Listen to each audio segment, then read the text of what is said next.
Bonjour, texte liturgique. 9e semaine du temps ordinaire, année A. Mardi 2 juin 2026. Première lecture, la deuxième épître de Pierre chapitre 3, 12 à 15a, 17 à 18.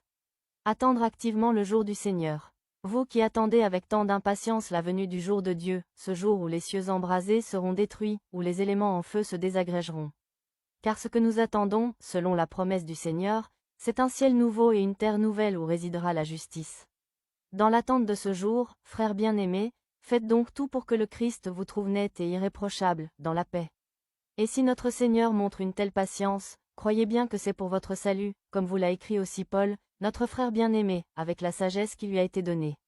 Et si notre Seigneur montre une telle patience, croyez bien que c'est pour votre salut.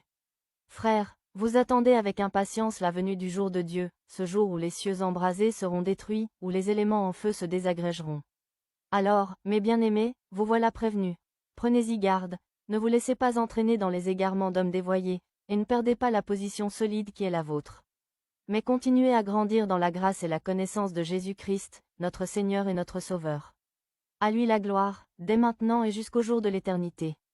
Amen. Parole du Seigneur. Psaume 89, 2, 3 à 4, 10, 14, 16. D'âge en âge, Seigneur, tu as été notre refuge. Tu fais retourner l'homme à la poussière. Tu as dit, retournez, fils d'Adam. À tes yeux, 1000 ans sont comme hier, c'est un jour qui s'en va, 1 heure dans la nuit. Tu les as balayés, ce n'est qu'un songe. Dès le matin, c'est une herbe changeante. Elle fleurit le matin, elle change. Le soir, elle est fanée, desséchée. Nous voici anéantis par ta colère. Ta fureur nous épouvante. Tu étales nos fautes devant toi, nos secrets à la lumière de ta face. Sous tes fureurs tous nos jours s'enfuient, nos années s'évanouissent dans un souffle. Le nombre de nos années 70, 80 pour les plus vigoureux. Leur plus grand nombre n'est que peine et misère. Elles s'enfuient, nous nous envolons. Qui comprendra la force de ta colère? Qui peut t'adorer dans tes fureurs? Apprends-nous la vraie mesure de nos jours, que nos cœurs pénètrent la sagesse.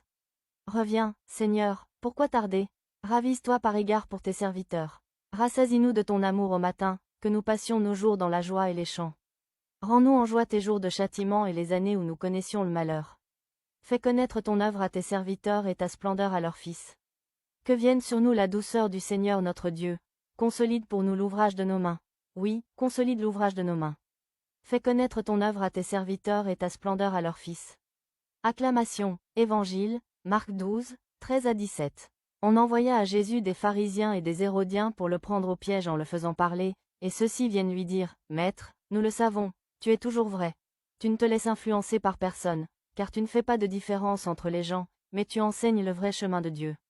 Est-il permis, oui ou non, de payer l'impôt à l'empereur? Devons-nous payer, oui ou non? Mais lui, sachant leur hypocrisie, leur dit, Pourquoi voulez-vous me mettre à l'épreuve? Faites-moi voir une pièce d'argent. Ils le firent, et Jésus leur dit, Cette effigie et cette légende, de qui sont-elles? De l'empereur César, répondent-ils. Jésus leur dit, À César, rendez ce qui est à César, et à Dieu, ce qui est à Dieu. Et ils étaient remplis d'étonnement à son sujet. Acclamons la parole de Dieu. La première méditation. Aujourd'hui, nous nous émerveillons à nouveau de l'ingéniosité et de l'initiative du Christ. Avec sa réponse magistrale, il souligne directement la juste autonomie des réalités temporelles. À César, rendez ce qui est à César, Marc 12, 17. Mais, aujourd'hui, la parole n'a pas seulement pour objet de se tirer d'embarras. Elle agite une question d'actualité pour tous les moments de notre existence. Qu'est-ce que je suis en train de donner à Jésus? Est-ce réellement le plus important de ma vie? Dans quoi ai-je mis mon cœur? Parce que, là où est votre trésor, là aussi sera votre cœur. Luc 12, 34. En effet, d'après saint Jérôme, vous devez forcément rendre à César la monnaie où son image est gravée. Mais livrez avec plaisir votre être tout entier à Dieu, parce que c'est son image qui est gravée en nous et non celle de César. Tout au long de sa vie, Jésus-Christ présente constamment des choix. C'est à nous de choisir et les termes de l'option sont très clairs. Vivre selon les valeurs de notre monde ou, au contraire, vivre selon les valeurs de l'Évangile. Il est toujours temps de choisir, de se convertir, temps de mettre à nouveau notre vie dans la dynamique de Dieu. Ce sera la prière, très spécialement celle que nous faisons avec la parole de Dieu, qui nous montrera ce que Dieu nous demande. Celui qui sait choisir Dieu devient la demeure de Dieu, car, si quelqu'un m'aime, il restera fidèle à ma parole. Mon Père l'aimera, nous viendrons chez lui, nous irons demeurer auprès de lui. Jean 14, 23. C'est la prière qui devient l'authentique école où, comme Tertullien l'affirme, le Christ nous apprend quel est le dessein du Père qu'il réalise dans le monde, et quel est le comportement de l'homme, afin qu'il se conforme à ce même dessein. Sachons, donc, choisir ce qui nous convient le mieux. La deuxième méditation, ce passage d'évangile est la source d'innombrables réflexions et écrits sur la juste relation entre la religion et l'État, entre la foi et la laïcité. Mais aujourd'hui, nous n'aborderons pas ce thème afin de pouvoir méditer sur un autre trésor caché de ce texte, l'exemple de la franchise de Jésus, qui brille admirablement face à l'hypocrisie de ses adversaires. D'abord, posons-nous la question, dans ce domaine, à qui est-ce que je ressemble le plus ?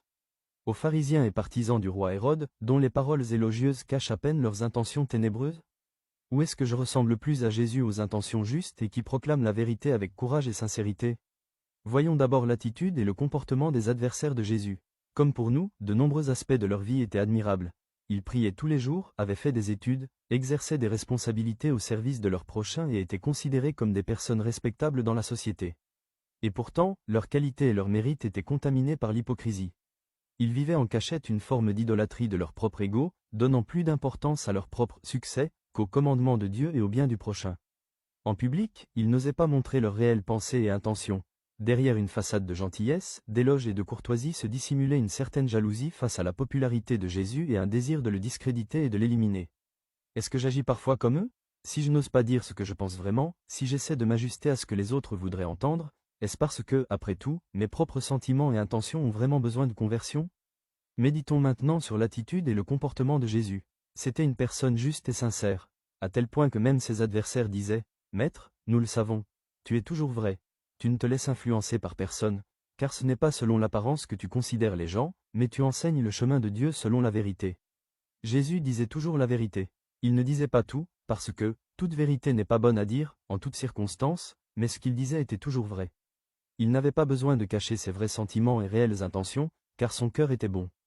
En outre, il aimait tant son prochain, même ses adversaires, qu'il prenait le risque de lui dire la vérité avec respect et franchise, pour son bien et le bien de tous. Suis-je comme Jésus ? Dans quel domaine ai-je besoin de progresser pour devenir comme lui ? Dialogue avec le Christ. Seigneur Jésus, tu es tellement bon que tu n'as pas besoin de cacher tes sentiments et tes intentions, parce que tu recherches le bien de chaque personne, selon la vérité. Aide-moi à devenir comme toi. J'ai encore tant de chemin à parcourir. Aide-moi à être honnête avec moi-même, avec toi et avec les autres. Aide-moi à être assez humble pour laisser mes frères et sœurs me corriger.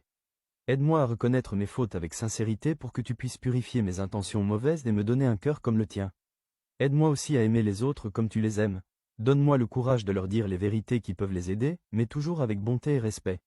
Jésus, aide-moi à devenir bon et sincère, comme toi. Résolution. S'il y a des personnes avec lesquelles je ne suis pas sincère, je demanderai à Jésus de m'aider à corriger ma relation. Aussi, motivé par une bonne attitude envers mon prochain, je ferai une démarche concrète pour rendre notre relation franche. Bonne journée et excellent mois de juin sous la divine protection par l'intercession de la Sainte Vierge Marie.